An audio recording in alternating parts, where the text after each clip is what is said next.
Episode की शुरुआत में हम देखते हैं कि कंपटीशन का फाइनल दिन आ गया था।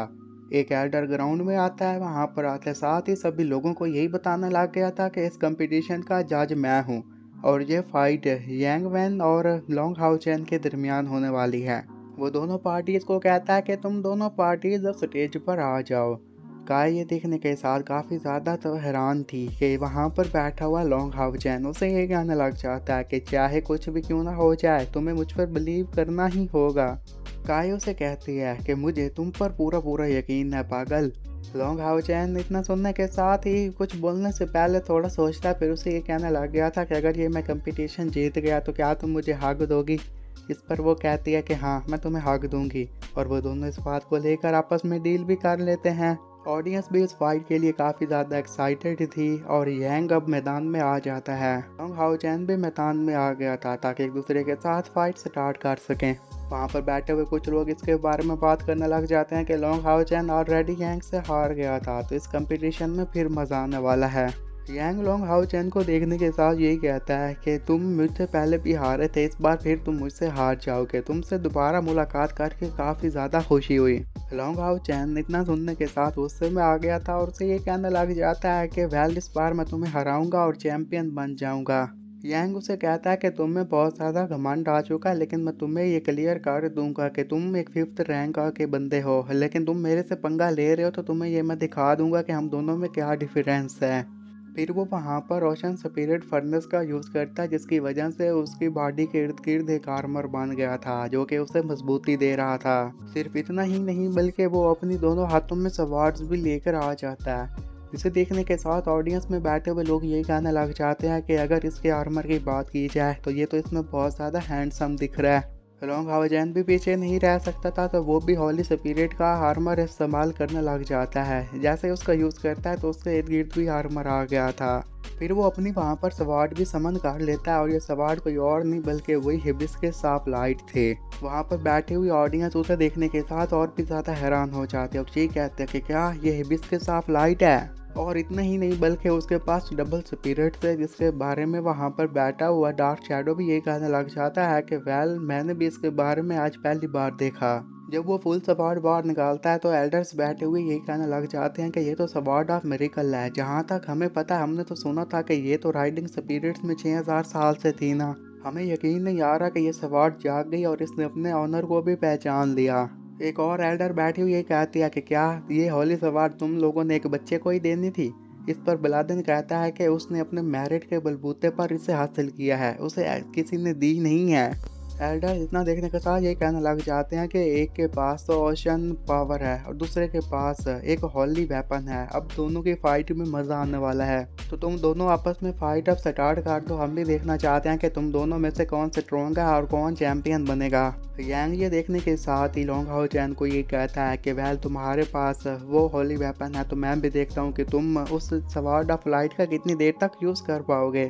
वो दोनों पावर्स को एक्टिवेट करने के साथ एक दूसरे पर अटैक करने के लिए आगे बढ़ते हैं। जब भी दोनों की पावर टकराती है वहाँ पर जोरदार धमाका होता है और इस पावर को संभालना यांग के लिए मुश्किल हो गया था, तो वो थोड़ा सा पीछे हट जाता है। यांग इस फाइट में एक बात तो समझ चुका था कि अगर जो उसके पास स्वॉर्ड ऑफ लाइट है उसकी पावर कम नहीं है बल्कि उसकी पावर काफ़ी ज़्यादा है, तो इसलिए लॉन्ग हाउ चैन को उसकी मदद से हराना तो मुश्किल होगा। वो दोनों काफ़ी देर तक आपस में फाइट करते रहते हैं। उनके ये अटैक्स बहुत ही ज़्यादा खतरनाक थे कि वहाँ पर बैठी हुई ऑडियंस भी ये देखने के साथ ये कहने लग जाती है कि ये फाइट देखकर तो मज़ा ही आ गया। इवन वहाँ पर बैठे हुए एल्डर्स भी इतना देखने के साथ ये कहने लग जाते हैं कि ये दोनों तो बहुत ही खतरनाक अटैक कर रहे हैं। वहाँ पर फिर यांग अपने स्पिरिट को समन कर लेता है। इतना देखने के साथ लॉन्ग हाउ चैन भी अपने स्पिरिट को समन कर लेता है, क्योंकि अब ये फाइट उन दोनों के स्पिरिट्स के दरमियान होने वाली थी। वहाँ पर बैठी हुई ऑडियंस और भी ज़्यादा एक्साइटेड हो जाती है और ये कहती है कि ओह माय गॉड, ये आज तो पता नहीं क्या क्या हो रहा है। जब दोनों ही स्पिरिट्स आपस में फाइट करने के लिए जा रहे थे कि तब भी यांग का तो क्यूट में चेंज हो जाता है कि लॉन्ग हाउ चैन का भी फिर क्यूट स्पिरिट बन गया था। कि इतना देखने के साथ लोग हैरान होकर ये कह रहे थे कि यहाँ पर चल क्या रहा है। लॉन्ग हाउ चैन यांग को ये कहता है कि ये बैटल हम दोनों के दरमियान होनी चाहिए, इसमें किसी और को लाने की कोई ज़रूरत नहीं है। और इतना कहते साथ ही वो दोनों फिर अटैक करने के लिए एक दूसरे की तरफ आगे बढ़ने लग जाते हैं। इस अटैक के दौरान ही यांग उससे ये कहने लग गया था कि जिलांग हाओ चैन मेरी बात सुनो, चैंपियन तो सिर्फ मैं ही हूँ।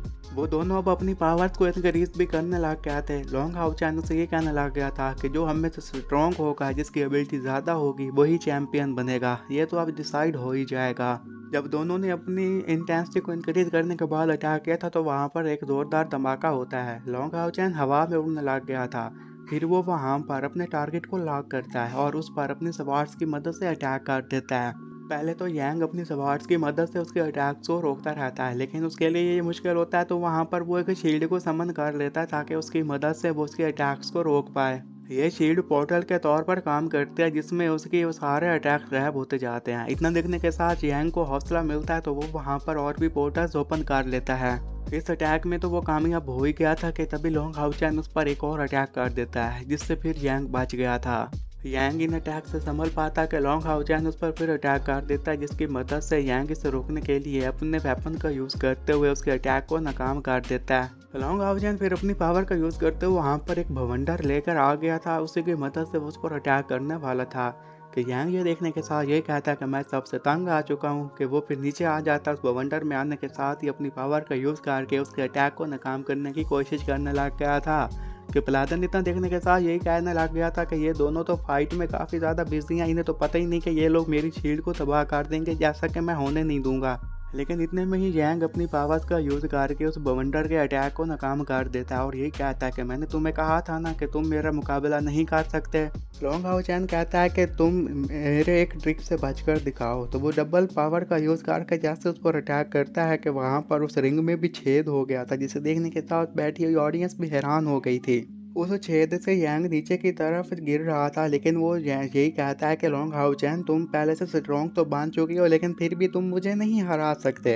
लॉन्ग हाउ चैन उसके साथ फाइट भी करने लग गया था और उसे यही कहने लग जाता है कि अभी तो मैंने तुम्हें अपनी असली फाइट स्किल्स दिखाई ही कहाँ हैं, ये तो बस छोटे मोटे से ट्रिक्स थे जो मैं तुम पर यूज़ कर रहा था। वो दोनों अब इसी तरह आपस में काफ़ी देर तक फाइट करते रहते हैं, लेकिन दोनों में अभी तक कोई भी विनर सही से नहीं आ पा रहा था और ऑडियंस भी अभी ये फाइट स्क्रीन पर देखने लग जाते हैं क्योंकि वो दोनों रिंग से बाहर चले गए थे। वो दोनों काफ़ी देर तक एक दूसरे पर तेज़ी से अटैक करते रहते हैं। इन अटैक्स की अगर इंटेंसिटी की बात की जाए, जो कि बहुत ही ज़्यादा खतरनाक थी, लेकिन अभी तक वो दोनों एक दूसरे को नुकसान पहुँचाने में नाकाम रहे थे। वो लोग जो कि स्क्रीन पर ये सब कुछ देख रहे थे, यही कह रहे थे कि दोनों एक दूसरे पर बहुत ही ज़बरदस्त अटैक किए जा रहे हैं और दोनों में से कोई भी हार मानने को तैयार नहीं है।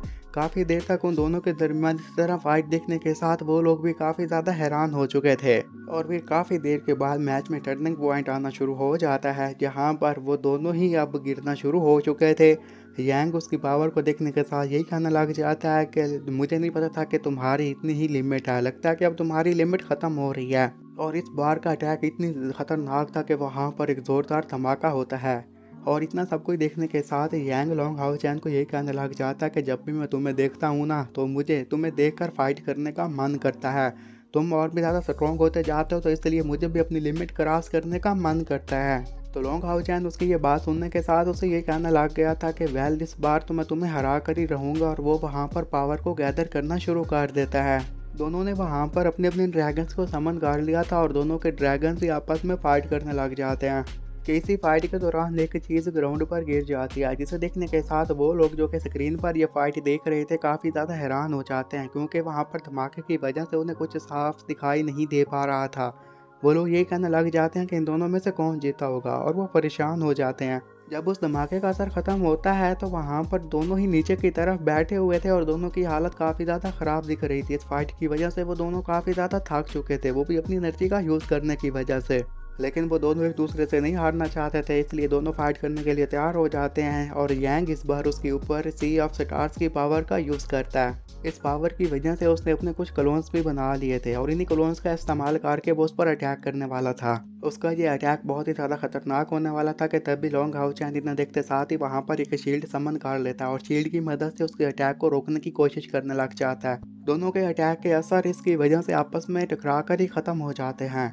दोबारा जब जैंग अटैक करने के लिए आगे बढ़ता है कि तभी long how chain revenge of light का यूज करते हुए उसकी सवार्ड्स को टुकड़े टुकड़े काट देता है। जैंग के लिए इस अटैक को रोक पाना मुश्किल था, तो वो पीछे की तरफ घसीटता हुआ ग्राउंड में गिर जाता है और वो लोग जो कि स्क्रीन पर ये सब कुछ देख रहे थे हैरानी से अपनी सीट्स पर खड़े हो जाते हैं। जैंग अब फाइट करने के काबिल नहीं रहा था क्योंकि उसकी सवार टूट चुकी थी। अब उसे पता था कि उसका आखिरी वक्त करीब आ चुका है। लॉन्ग हाउ चैन आगे बढ़ता है और अपनी सवार्स को डिसअपियर करने के बाद उसकी तरफ दोस्ती का हाथ बढ़ाता है, जिसे वो एक्सेप्ट कर लेता है। यांग ने हार मान ली थी और वो लोग जो है स्क्रीन पर ये सब कुछ देख रहे थे, ये देखने के साथ हैरान हो जाते हैं। यही कहने लग जाते हैं कि यांग आज तक किसी से नहीं हारा, क्या उसने हार मान ली, क्या हमने सही सुना। इवन वहाँ पर बैठा हुआ पलादन भी ये कहने लग जाता है कि लॉन्ग हाउ चैन ने ये तकनीक अपने में से बनाई थी और इसे का इस्तेमाल करके उसने जीनियस को हरा दिया। लॉन्ग हाउ चैन ये कंपटीशन जीत चुका था और जियांग ये देखने के साथ ये कहता है कि तुमने रिवेंज ऑफ लाइट मूव का इस्तेमाल किया, क्या मैं सही कह रहा हूँ ना। लॉन्ग हाउ चैन कहता है कि हाँ, ये तकनीक मैंने खुद से ही बनाई थी। तो इस पर यांग कहता है कि वेरी गुड, क्योंकि ये तकनीक लॉर्ड सटैरी वू से काफ़ी ज़्यादा डिफरेंट थी। मुझे खुशी है कि तुम अपने में से कुछ सीख रहे हो। तो आगे से लॉन्ग हाउ चैन से ये कहता है कि वेल, अगर तुम ना होते तो मैं इतनी ज़्यादा प्रोग्रेस भी ना कर पाता, ये तुम्हारी वजह से ही हो रहा है। यांग खुश होते उसे ये कहता है कि वेल, इस बार तो मैं तुमसे हार गया, लेकिन अगली बार जब हम दोनों का मुकाबला होगा तो फिर मैं तुम्हें हरा दूंगा। लॉन्ग हाउ चैन उसके हाथ के साथ हाथ मिलाते हुए ये कहता है कि वेल, मैं भी अगली दफ़ा तुम्हें देख लूँगा और इस फाइट में मुझे भी काफ़ी ज़्यादा मज़ा आया। और इसके बाद से लॉन्ग हाउ चैन को इस कंपटीशन का विनर घोषित कर दिया जाता है, जिसकी वजह से वहाँ पर बैठी हुई ऑडियंस काफ़ी ज़्यादा खुश हो जाती है। अब जैसे ही यांग और लॉन्ग हाउ चैन ग्राउंड में आए थे कि तभी पलादन आगे बढ़कर उनको ये कहने लग जाता है कि तुम दोनों के कारण ही आज एक अच्छा गेम देखने को मिला। इस टूर्नामेंट का एंड बहुत ही अच्छा हुआ, तो इसी के साथ ही इस टूर्नामेंट को ख़त्म कर दिया जाता है। लॉन्ग हाउ चैन चैंपियन बन चुका था, तो इसलिए उसके सर के ऊपर चैंपियन का ताज भी पहना दिया जाता है। यांग और मोमिंग दोनों रनर अप थे, तो इसलिए उन्हें भी ताज पहनाए जाते हैं, वो भी रनर अप्स के।